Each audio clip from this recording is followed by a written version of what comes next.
और पिछले 10 साल के अन्याय काल में केवल आम आदमी पार्टी और भाजपा ने एक दूसरे पर छींटाकशी करने के अलावा कोई काम नहीं किया। तो अब जो चरम पर महंगाई है और 45 साल में सबसे ज़्यादा बेरोजगारी है, तो उससे राहत दिलाएगी कांग्रेस, ये जनता मानती है। क्योंकि हमने कर्नाटक में 2000 रुपये दिए 1 करोड़ 22 लाख महिलाओं को। अब वो 10 साल में तो योजना बना नहीं पाए। 10 साल में मेरे ख्याल से 476 नौकरियां लगी हैं, कुछ ऐसा ही आंकड़ा आया था सामने। तो 10 साल में 400 नौकरी दे पाए। वो 2 करोड़ नौकरियां दे रहे थे। ऊपर जुमलेबाज हैं, नीचे नौटंकीबाज हैं। नौकरी छोड़िए, ये खांसते हुए जो मफलर मैन आए थे अपनी खांसी ठीक कर गए। पूरी दिल्ली को खांसी, बीमारी और कूड़ा कचड़ा और प्रदूषण देकर जो जा रहे हैं, अब इनके लिए अलविदा और विदाई का समय है। वो भी हमें हर बार देखने को मिल जाती है। अभी छठ के दौरान क्या हुआ, रेलवे स्टेशन पे भगदड़ मच रही है, उसमें लोग घायल हो रहे हैं, मर रहे हैं। और वो ना मोदी जी के कान में जू रेंगता है और ना ही इनको रेल मंत्री को कोई फर्क पड़ता है।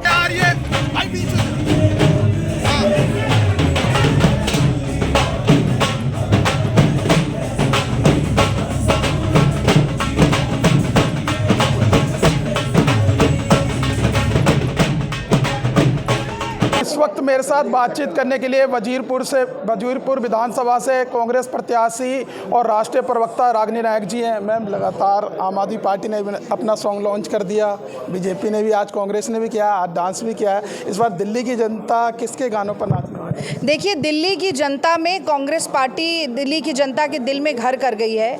और हमारा जो नारा है, जिस पर थीम सॉन्ग बना, होगी हर ज़रूरत पूरी, कांग्रेस है ज़रूरी, वो आज दिल्ली भी उसी चीज़ को याद कर रही है कि कैसे 15 साल की सरकार ने दिल्ली के हर वर्ग के व्यक्ति की समस्याओं को सुलझाने का काम किया। और पिछले 10 साल के अन्याय काल में केवल आम आदमी पार्टी और भाजपा ने एक दूसरे पर छींटाकशी करने के अलावा कोई काम नहीं किया। तो अब जो चरम पर महंगाई है और 45 साल में सबसे ज़्यादा बेरोजगारी है, तो उससे राहत दिलाएगी कांग्रेस, ये जनता मानती है। क्योंकि हमने कर्नाटक में 2000 रुपये दिए 1 करोड़ 22 लाख महिलाओं को, तो हम 2500 यहाँ भी दे सकते हैं। मैं जब वजीरपुर में अपने विधानसभा क्षेत्र में चुनावी प्रचार में जाती हूँ, तो महिलाओं से पूछती हूँ ये 2100 का क्या शिगुफा है, तो कहती हैं कि फार्म तो भरवा लिया, अकाउंट नंबर लिया नहीं। तो हमें मूर्ख समझते हैं क्या? पैसा कहाँ भेजेंगे? तो ये जनता को जो बुड़बक समझता है वो खुद मूर्ख साबित होता है। इस बार केजरीवाल जी के साथ होने वाला है। आज आपने देखा कि कांग्रेस पार्टी के थीम सॉन्ग पर नेता हम लोग नाच रहे थे, कल दिल्ली की जनता भी आपको नाचती हुई दिखेगी। चाहे 2500 की बात हो, चाहे बेरोजगार लोगों को 8500 रुपये देने की बात हो पहले साल तक, 300 यूनिट फ्री बिजली देने की बात हो, तमाम ऐसे मुद्दे हैं जो दिल्ली की जनता को परेशान कर रहे हैं। उसका समाधान सिर्फ कांग्रेस के पास है। मैम, अभी अरविंद केजरीवाल ने एक प्रेस वार्ता की और उन्होंने कहा अगले 5 साल में दिल्ली से बेरोजगारी खत्म कर देंगे। इसको लेकर हमारी टीम योजना बना रही है। अब वो 10 साल में तो योजना बना नहीं पाए। 10 साल में मेरे ख्याल से 476 नौकरियां लगी हैं, कुछ ऐसा ही आंकड़ा आया था सामने।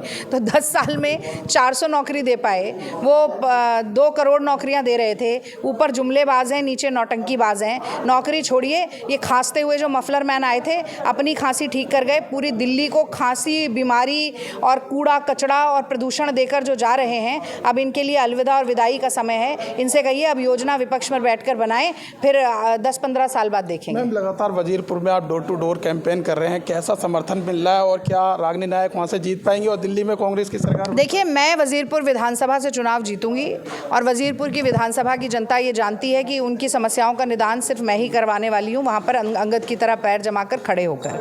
ये बहुत ही अच्छा किया आम आदमी पार्टी ने कि जो सिटिंग विधायक था उसे टिकट दी, और जो वहाँ से सिटिंग पार्षद हैं भाजपा की उन्हें भी टिकट मिली है। तो जिन 2 लोगों ने मिलकर सत्यानाश और बेड़ा गर्क किया पूरी विधानसभा का, वही चुनाव लड़ रहे हैं। और तमाम ऐसे लोग बाहर निकल कर ये कह रहे हैं कि हमें ये लड़ाई झगड़ा, ये छींटाकशी, ये रस्साकशी, ये नूरा कुश्ती नहीं चाहिए। और दिल्ली की जनता भाजपा को तो 25 साल से नकार रही है, क्योंकि एक सांप्रदायिक नैरेटिव उनको बिल्कुल पसंद नहीं है।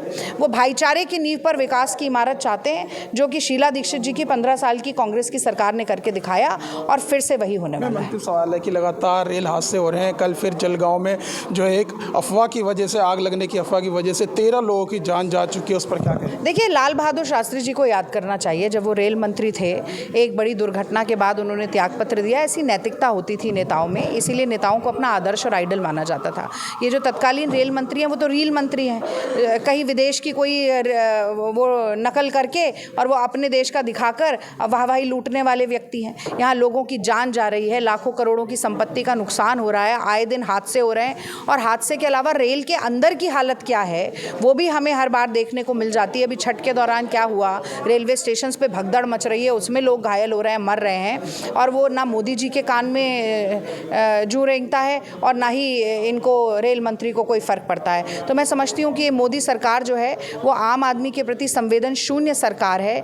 और मैं फिर यही बात मैं कई बार कहती हूँ कि इस देश को चलाने के लिए 56 इंच का सीना नहीं चाहिए, इस देश की जनता के लिए धड़कता हुआ दिल चाहिए, जो मोदी जी के पास नहीं है। बहुत बहुत धन्यवाद मैम। तो देखिए हमारे साथ बातचीत करने के लिए थी वजीरपुर विधानसभा से प्रत्याशी रागिनी नायक, जिनसे हम बातचीत कर रहे थे। दिल्ली चुनाव के बीच में आम आदमी पार्टी, बीजेपी, कांग्रेस ने अपना थीम सॉन्ग लॉन्च कर दिया है। आज कांग्रेस ने जब थीम सॉन्ग लॉन्च किया तो उनके नेताओं ने उस पर डांस भी किया, लेकिन देखने वाली बात ये होगी कि दिल्ली की जनता किसके गानों को पसंद करती है और किसके गानों पर डांस करेगी, ये तो वक्त बताएगा। फिलहाल इस वीडियो में बस इतना ही। बाकी खबर देखने के लिए देखते रहिए पॉलिटिशियंस इंडिया न्यूज़। धन्यवाद।